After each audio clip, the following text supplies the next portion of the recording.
Alrighty, guys, welcome back to the channel. I am Ryan with Michigan Storm Chasers, giving you guys the update on today's severe threat, and it's still quite unclear what's going to happen exactly today.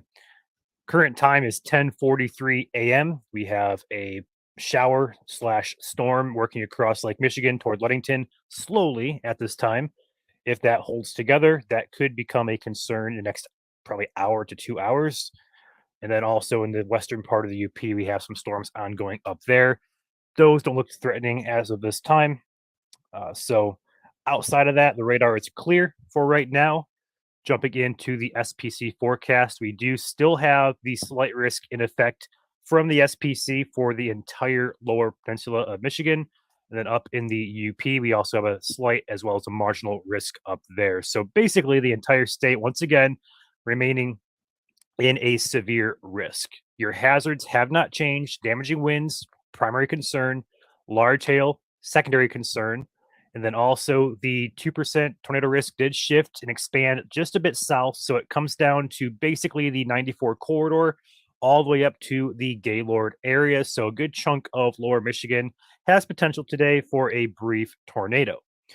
Looking at future models and trying to pinpoint where, when, and the details of all that are quite confusing. So, the model currently going back to the latest 12Z HRRR model, we're going to take a look at the run through the time frame. So, here's the afternoon. We do have these storms working their way through, and then all of a sudden we have some pop ups up there in the western UP.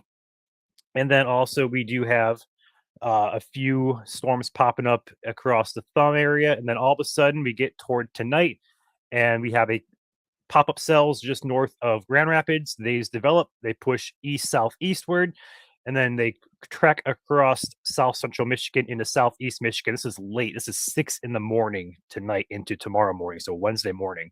So the overall model on this one says late tonight would be our round. So that's one model. But if we go forward 1 hour to the 13Z run, the model doesn't have anything happening at all. We have those showers up in the UP, get into the afternoon time frame today. Here's 3 p.m., 4 p.m., 5 p.m.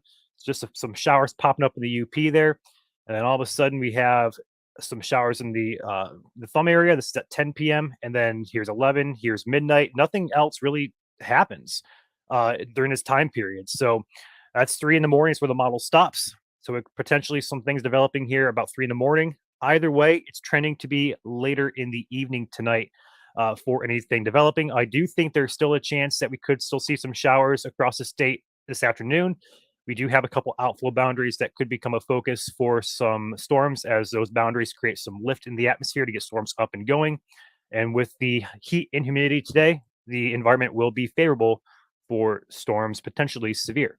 The NAM3 model, look at this one as a last kind of guidance to go off of. The NAM3 keeps us dry, except in the UP. UPS storms this afternoon.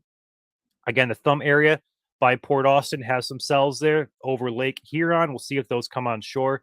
And then this model here at 8 p.m. has some cells developing over Lake Michigan. And then as we get toward that 11 p.m. time frame, those cells take off across north central lower Michigan. And then we have a complex kind of down there by the Kalamazoo area that kind of pushes east southeastward yet again. This is at 2 in the morning. So overall takeaway, models are kind of trending later. I wouldn't buy that. I mean, I do buy it, but I also wouldn't discount the fact we could have some showers and storms popping up through the afternoon. But anything organized appears to be holding off until after dark, which is going to be another late night here for us. So plan accordingly. All hazards are possible with that round if it were to occur, but just keep in mind a lot of uncertainty does exist. So keep it tuned here. We'll go live again at 2 p.m. today for a briefing and also having updates on the Facebook page throughout the day. So stay tuned for that. If you live in Michigan today, just make sure you have ways to receive warnings and make sure you're staying cool in this heat.